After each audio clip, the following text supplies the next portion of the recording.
Хүргэгчэнд хадгалж болохгүй 10 хүнс. Хүргэгчийг 1834 онд Жэкоб Персинг зохион бүтээжээ. Хүргэгч хоол хүнсийг шин байлгаж муудахаас сэргийлдэг. Гэхдээ бүх хүнсний ногоо, жимс, сүүн бүтээгдэхүүнийг хүргэгчэнд хадгалж болох болов. Тэгвэл хүргэгчэнд хадгалж болдоггүй хоол хүнс юу болохыг харъя. Төмс. Энэ ногоог өрөөний хэмт хадгалах нь хамгийн зөв. Тиймээс үүнийг хүргэгчэнд хадгалж болохгүй. Яагаад гэж юу? Төмсийг хүүтэй агаарт байлгах тусам дотор нь агуулгадах цардуул нь илүү хурдан хугацаанд сахар болон хувирдаг учраас энэ төмсний амтанд нөлөөлж чихэрлэг болгодог байна. Тиймээс л өрөөний хэм амтыг нь хадгалж чаддаг. Хадгалахдаа цаасан уутанд хийвэл муутахаас хамгаална.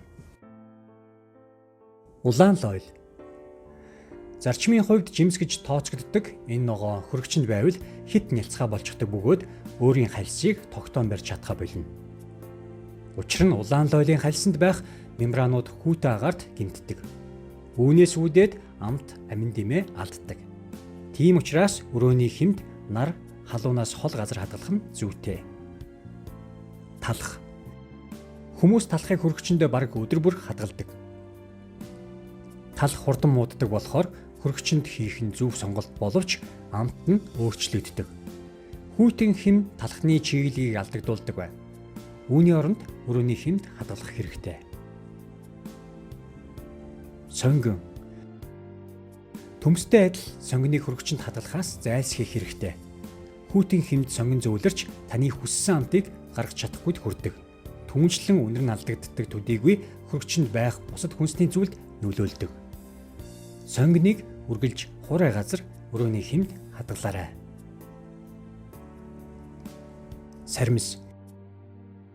Ихэнх хүмүүс сармисыг хүргэгчэндээ хийдэг.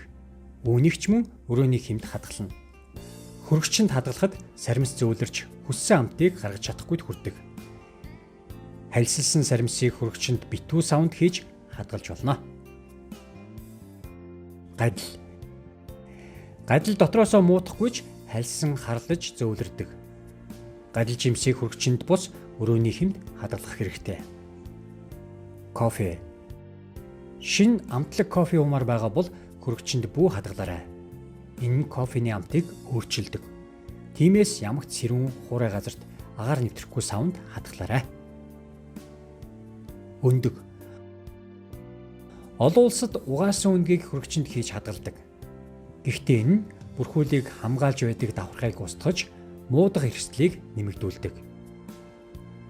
Харин угаагаагүй фирмийн өндгийг хүргэгчэнд хийх шаардлагагүй. Өрөөний хэмт хэдэн 7 хоног байлгаж болдог. Тос. Самарны тосноос бусдыг нь хүргэгчэнд хадгалах шаардлагагүй. Хүйтэн хэм тосны бүтцийг булангартай болгодог. Гэхдээ амтанд нь нөлөөлдөггүй. Зүгийн бал. Зүгийн бал нь байгалийн бүтээгдэхүүн учраас үүнийг хүргэгчэнд хадгалах шаардлагагүй. Урт хугацаанд шингэнээрээ байдаг, хүйтэнд зүгийн бал хөлдөж илүү өтгөн болдог байна.